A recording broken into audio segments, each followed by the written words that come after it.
Have you ever stopped to wonder what makes you, well, you? Why are some of us naturally cautious while others just dive headfirst into anything new? Today, we're going to dig into the science of how your earliest days, everything from your biological blueprint to your childhood home, literally sculpt the person you become. Okay, let's get into it. I mean, it's one of the biggest questions there is, right? Is it your genes, your upbringing? The answer, as you're about to see, is this incredible, complex dance between the two. We're going to explore how our story really begins long before we can even remember it. So first things first, we've got to get our terms straight. There are two key ideas here: temperament and personality. Just think of temperament as your biological starting point, your factory settings. It's those inborn tendencies you have from day one. Personality, though, that's the more stable, finished character that develops over time, and it's shaped by all your experiences. So let's start with that blueprint. We all show up with this unique set of biological predispositions. And this isn't just some random idea, It's a real scientific concept called temperament, and it totally sets the stage for everything that comes after. When scientists talk about temperament, they're really looking at two main things. The first is reactivity, which is basically how easily your emotional and motor systems get fired up. And the second is self-regulation, which is your built-in ability to manage all that reactivity. And that reactivity, it tends to lean in one of two main directions. Some babies have a really low threshold for arousal. They're super sensitive to new stuff, and their brain's threat system kicks in pretty easily. We call that negative reactivity. Then you've got the opposite: babies with a high arousal threshold, who actually seek out new things in social situations. That's positive reactivity, or what a lot of researchers call exuberance. Okay, so we've got our biological starting point, but that's only half the story. See, that temperament doesn't exist in a vacuum. Right away, it starts interacting with the world, and the most important part of that early world is, of course, our caregivers. This is where nature and nurture really start their dance. And this leads us to this brilliant idea called goodness of fit. It's not about being a good or bad parent. It's all about the match. Is the parenting style a good fit for the child's natural temperament? For instance, a highly reactive kid might really need a calmer, more predictable home to thrive. The folks who came up with this idea, Chess and Thomas, they absolutely nailed it. They said when there's a mismatch, a poor fit, it creates this friction. And that friction between a child's nature and their environment can, over time, lead to problems down the road. This whole parent-child thing is a feedback loop. It is a true two-way street. A child's temperament isn't passive. It actually pulls certain responses out of parents. A really fearful child might get more protective parenting.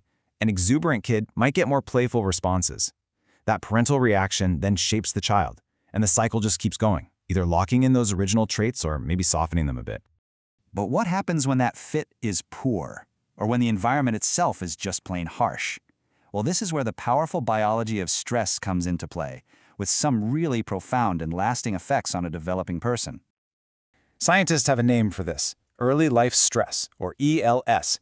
And the key thing to get here is that it's not just about a bad thing happening. It's about the body's biological reaction to it. ELS is what happens when a child's stress systems are switched on over and over again, without a supportive adult to help them calm down. So what causes this kind of biological stress? Well, the research consistently points to big things, like the constant pressure of poverty, the trauma of maltreatment, or the deep neglect that can happen when a child doesn't have a responsive caregiver, like in some institutional settings. When this happens, the body pulls its emergency alarm. This system is called the HPA axis, and it floods the body with the stress hormone cortisol. Now, in a quick burst, this is a lifesaver. But when that alarm is ringing constantly, day in and day out, it starts to actually change the wiring of the system itself. And those changes go right to the top, to the brain. See, chronic stress doesn't just pass through, it actively reshapes the brain's circuits in what scientists see as this powerful but very costly developmental trade-off. And the science here is just wow, it's striking. I mean, we can literally see this in brain scans. Studies show that early life stress can actually speed up the development of the brain circuits that process emotion, especially anything that looks like a threat. But why would this happen? Well, if you think about it from a survival perspective, it makes a strange kind of sense. If you're growing up in a dangerous, unpredictable world, your brain's #1 job is to keep you alive. So, it wires itself to be hyper-aware, constantly scanning for threats. But here is the trade-off. While those threat detection circuits get supercharged, other systems get, well, they get turned down. Specifically, research shows the brain's reward circuits can become less sensitive. This creates a brain that's adapted for danger, not for joy. Okay, so let's put it all together. We've got our innate temperament, we've got the critical role of our caregivers, and we've got the powerful impact of stress. How do all these ingredients mix together to forge the stable, adult personality we end up with? Well, we can actually map out some of these pathways. For example, take a child with high negative reactivity, that natural cautiousness, who also grows up with harsh parenting. They're at a higher risk for developing high neuroticism as an adult, that tendency to feel anxious and worried. Or an exuberant kid who doesn't get much help learning to regulate themselves might grow up to be lower in agreeableness. But on the flip side, a child who's naturally good at self-control and has supportive parents, they're on a great path toward becoming a highly conscientious and agreeable adult. So you can really see these clear lines being drawn. That early temperament of positive emotionality often grows into adult extroversion, being sociable and outgoing. Negative emotionality lays the foundation for neuroticism, and that super important skill of effortful control, being able to manage your attention and impulses, that's a huge building block for conscientiousness later in life.